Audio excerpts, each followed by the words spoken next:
So just fitted this little tacho blanking drive. So that brass bit, that's the original tacho drive housing. So I cut it down to length, drilled it out,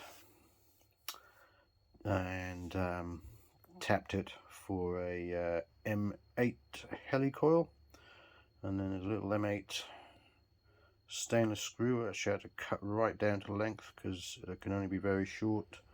Little copper washer, then I've got some RTV under there, and there's an O-ring in the brass bit that seals the oil from coming out the outside. So that's that job done. So engine back up the right way, and my god is this thing heavy now. So that's the first time I've moved this engine with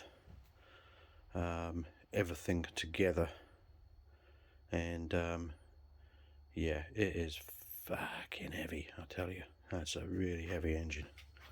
That is on par with a Z1000 engine in weight, or even the P&M GPZ engine.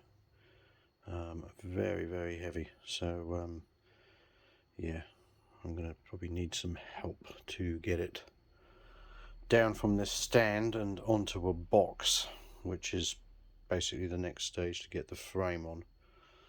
So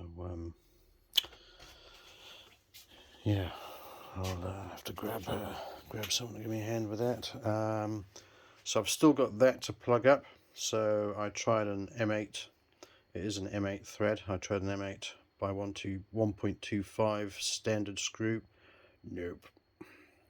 That's got a 1mm pitch.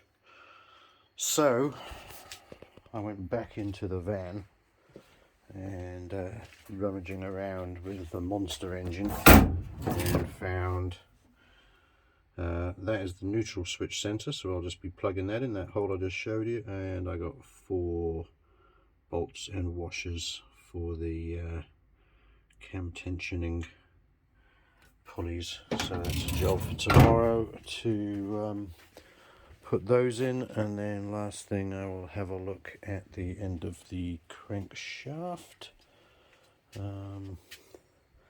But everything turns over, and seeing as I've got both spark plugs in and the valves are firmly shut, boy is there some compression there. So I've done it without the plugs and it spins lovely and free. Not much friction from those rings, which is a good sign. Means I've got the gap right to start with. So yeah,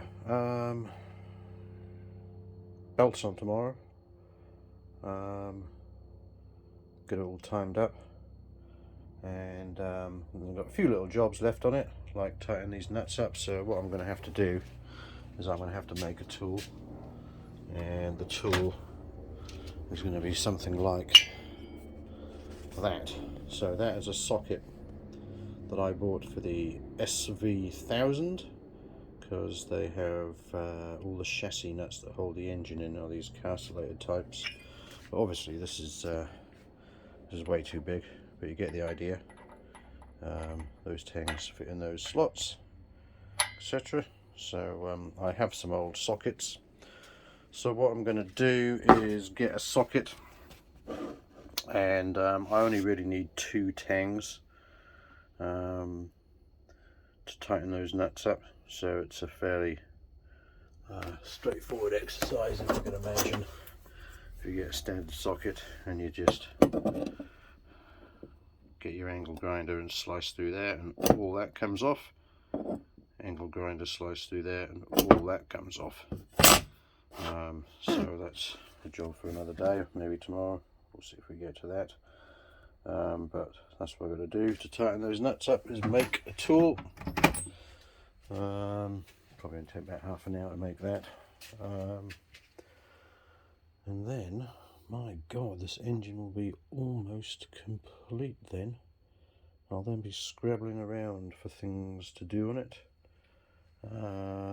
Got to fit the inlets. I'll do that before the frame goes on.